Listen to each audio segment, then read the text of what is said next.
What's up top 10 fam, hope you're having an awesome day. I'm your host Ayman Hassan and welcome back to another video. So not gonna lie, I'm quite excited for this one. It's weird, like I get scared by fake scary stories and movies, but when it comes to scary true events, they don't scare me. And I know it should be the other way around, so I'm like, what's that about? I mean, hands down, there have been a lot of scary stories throughout the span of history, a lot more than 10, that's for damn sure, but let's see which 10 are on the list today. These are the top 10 scariest events in history. Starting us off at number 10 is Henry Rathbone's madness. Now if you don't know who Henry Rathbone is, that's fine because neither did I. Rathbone was a military officer and diplomat, and he was one half of the couple that shared the box seats with Abraham Lincoln and his wife Mary the night he was assassinated. As soon as Lincoln was shot, Rathbone tried to prevent John Wilkes Booth from escaping, but his left arm got deeply slashed from elbow to shoulder. No one thought the injury was that bad, with Lincoln having been shot in the head right next to him, but he ended up passing out from blood loss, and doctors realized the slash was right to the bone on his arm, and Booth managed to sever his artery as well. Now he physically survived, but that was the start of his mental downfall. In the years after the assassination, he just couldn't get over the fact he wasn't able to prevent the assassination. He started being paranoid that his wife Clara was cheating on him, he hated how she gave more attention to the kids than him, and even threatened her on many occasions. The family moved to Germany, but Rathbone later attacked his children in a fit of madness, where Clara tried to protect them, but he shot and stabbed her, killing her instantly. He then went on to stab himself 5 times in the chest in an attempt to commit suicide,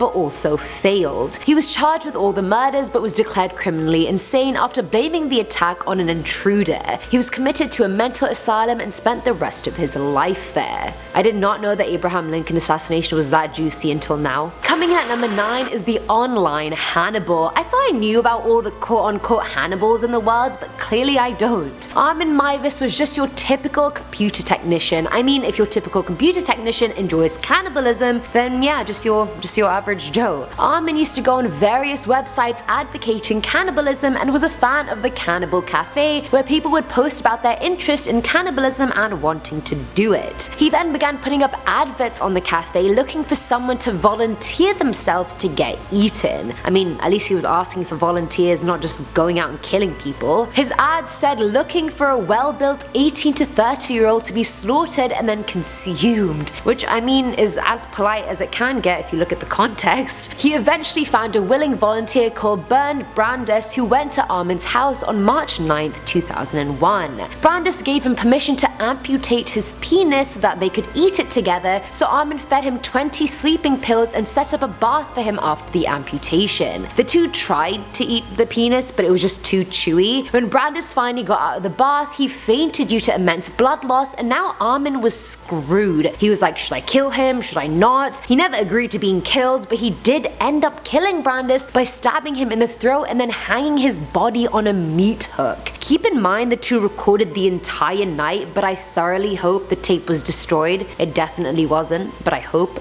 Armin continued to eat Brandes' body for 10 months post-murder. I mean, is human flesh even good for that long? Don't we have a best before date? I swear we do. Police eventually searched his home after he tried to solicit more victims online, and they found the videotape as well as the body parts that hadn't been eaten yet, and in a shocking plot twist turn of events, he apologized and then became a vegetarian. Guys, if this cannibal can become vegetarian, surely you can become vegan.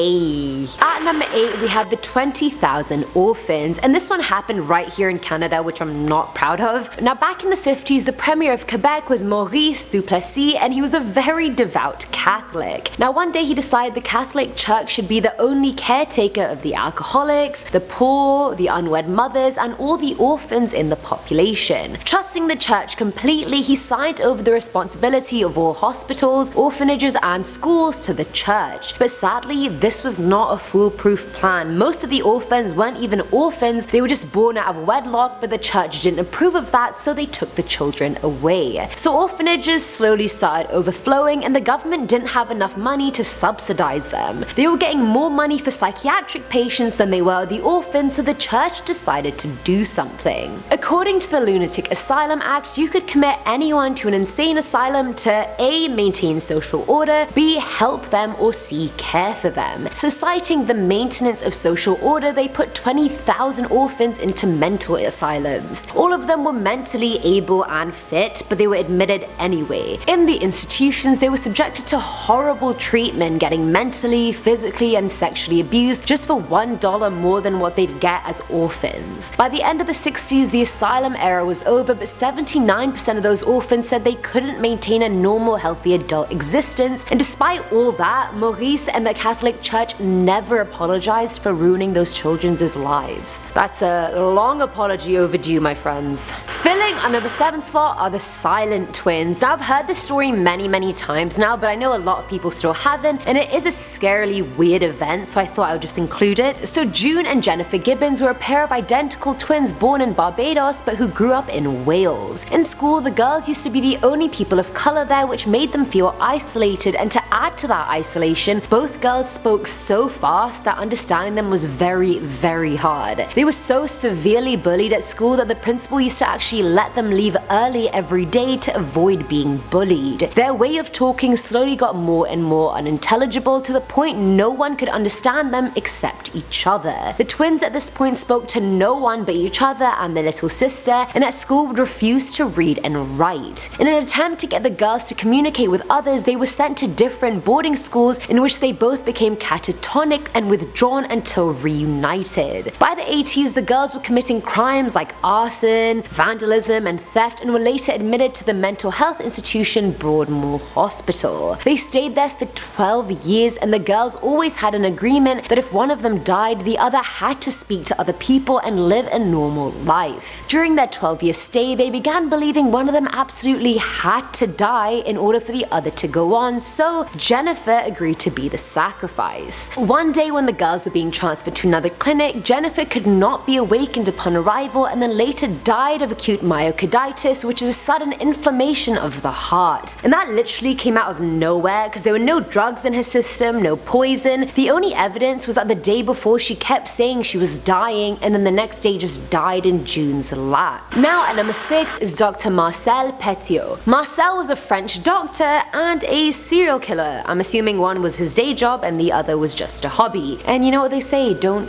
quit your day job. Now, how he killed people was during the occupation, he would promise Jewish people and other people wanted by the Germans that he could secure safe passage for them outside of France. He'd tell them they would travel to Argentina through Portugal for 25,000 francs a person. Once people would pay him the money and go to his house, Marcel would tell them that Argentine officials required all entrants to be inoculated against any and all diseases, and as a doctor, his victims would trust him to deliver the injection needed. But that injection wasn't a vaccine, it was cyanide. The injection would obviously kill them, and then he would take all their belongings and valuables and dispose of their bodies. At the start, he would just dump them in the Seine River, but that seemed to be a lot of work for him, so he changed up his tactics and for more convenience, would drown their bodies in acid or quicklime in his basement and incinerate them. He was caught when his neighbors complained to the police about a foul-ass stench coming from his house and the amount of smoke coming out of his chimney. In preparation of a fire hazard, which is what the police thought it was, police called firemen to his house who found a huge fire in his basement, and in the fire, human remains. Coming in at number 5 is the CHICHIJIMA incident. Now let's flash back to World War II for a second. In September of 1944, Japanese forces shot down 9 American planes near the Japanese island of Chichijima. All 9 of the airmen tried to escape, but 8 were recaptured and 1 escaped, that one being 20-year-old George H.W. Bush. After the capture of the others, it was found out they had been brutally tortured and beaten before being killed. Each one was beheaded, and then American authorities found out that body parts of 4 of the victims were then eaten by Japanese officers. I don't even know what to say about this one. Just imagine Bush wasn't the one who survived and he was also eaten. He would have never become president. Would his son have become president? I don't even know. I feel like America would have turned out very different, I feel. What do you guys think? At number 4 is The Mad Butcher of Kingsbury Run, and I wish that was a title of a cute Enid Blyton book, but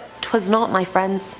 Was not. Also known as the Cleveland Torso Murderer, this person was never identified, but boy oh boy did he create hell in their 30s. He They, she, you never know. The person was suspected to have killed 12 people, but modern research points to around 20 victims. Most of the victims were classed as the working poor and lived in shanty towns, which made them easier to target. The murderer would behead every single victim and then dismember them, usually severing their torso in half or at least severing their appendages. Had to be one or the other, am I right? All the male victims were castrated and a lot of them had chemicals all over their bodies. The victims ended up being found way after they were killed, sometimes more than a year later, but identifying them was the problem since they had no heads, just torsos. I mean, last time I checked, you can't identify someone from their belly button or their nipples, so what to do? Now, the serial murders had everyone in Ohio worried, and the murderer even taunted Elliot Ness, the guy working on the case, by leaving the torsos of 2 of the victims in full view of his office. I mean, he didn't just rub salt in Elliot's wound, he just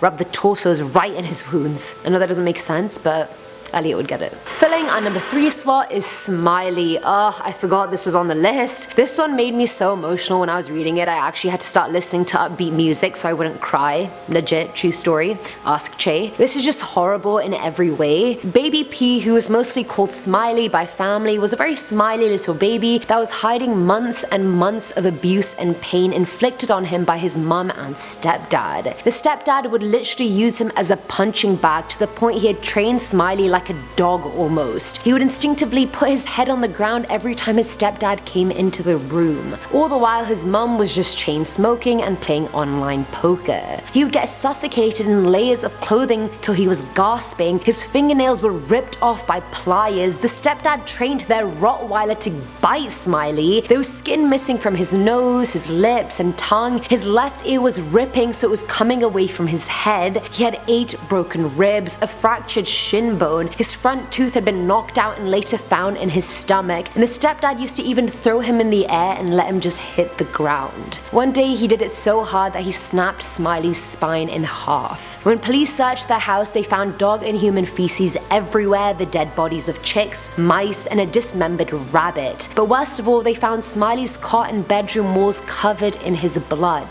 He weighed what a baby 5 months younger than him should have weighed, and he had been headbutting the walls and floors to inflict pain on himself. The mum and stepdad were arrested for the murder later on, but I just can't wrap my head around how messed up in their head you have to be and how evil you have to be to do that to a defenseless child. Smiley had even started saying his first few words and calling his stepdad dad. How can you do that? How can you do that to a kid? I don't understand. I think what made reading the story worse was that they had a graphic image of what his wounds would have looked like, not an actual picture of him but a graphic, and it was just not good.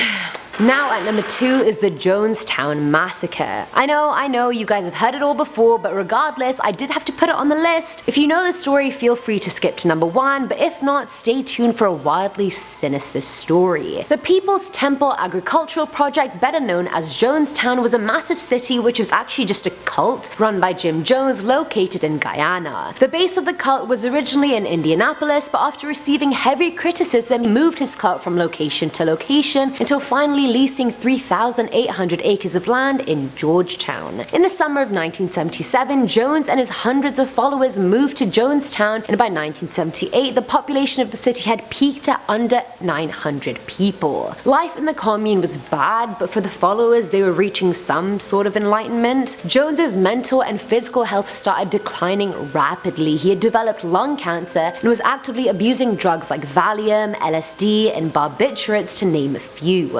Reporters and Congressman Leo Ryan came to Jonestown and were all assassinated. 5 people died, and despite later reporters saying they would say Jonestown was in good standing, the damage was done. Jim claimed he had failed and that all was lost. That night, a broadcast was made for every follower to return to their house. During that time, aides made huge metal tubs with grape flavored Kool-Aid that was poisoned with cyanide, Valium, chlorohydrate, and Phenergan. Jim called everyone to the pavilion after that, and he gave the death speech to his followers that was recorded and can actually be heard online, and soon after the members started drinking the poisoned Kool-Aid one by one. First was Roletta Paul and her 1-year-old infant. They literally had to inject the poison into the kid's mouth to get the deed done. Death happened pretty quickly, 5 minutes for kids, even less for babies, and around half an hour for adults. That day 918 people died in a mass suicide which was the largest single loss of American civilian life until until 9/11 happened. And finally, at number 1 is the Dollmaker. This one actually made my skin crawl, like it's disgusting. So Anatoly Moskvin was a Russian philologist who did unspeakable things. Now it started when he was a young schoolboy. He would often visit cemeteries and would blame his obsession with the dead on the fact he saw a funeral procession for an 11-year-old girl when he was younger. Apparently, funeral goers forced him to kiss the corpse's face, who he didn't even know that well. As he grew older, he got more and more interested in death, the occult. He had a library consisting of 60,000 books about it and a huge collection of dolls. But dolls they were not. Despite being described as a genius eccentric by fellow academics, Anatoly was arrested in November of 2011 after police started investigating a slew of grave desecrations in several cemeteries. When they stormed his house, they found 26 corpses, but he'd actually desecrated a record 150 graves. God knows what he did to the rest of those bodies. He made the child corpses into actual dolls. He would mummify each one to preserve their bodies. He would then wrap their limbs in strips of cloth to make them seem more full before dressing them up in wigs and brightly colored children's clothes. All these details convinced his parents, who he was living with, that they were homemade dolls and not real people. Like, how dumb can you be? He claimed it took him 10 years to assemble all the dolls, and since his parents traveled often, they had no idea what he was up to. He was declared to have paranoid schizophrenia, which saved him jail time but put him in an asylum. When asked why he did all of this, he said he had a lot of sympathy for dead children and felt they should be brought back to life. He put their remains in dolls' clothes so they could have functional bodies when they did come back to life. He knew he was committing a crime but felt that children were just calling out to him, begging to be rescued. I think my face says it all at that point. And that's it for today's video, guys. This video just makes you think, doesn't it? Like, thankfully most people don't have to go through horrible things like this, but it just reminds me that it happens. It happens to the best of us. It's still happening right now. The world events right now are atrocious, to say the least. I hope that in 10 years time someone else won't be making this video with a whole new list of 10 horrible things. And on that morbid note, I've been your host, Ayman Hassan, and I'll see you next time. Bye!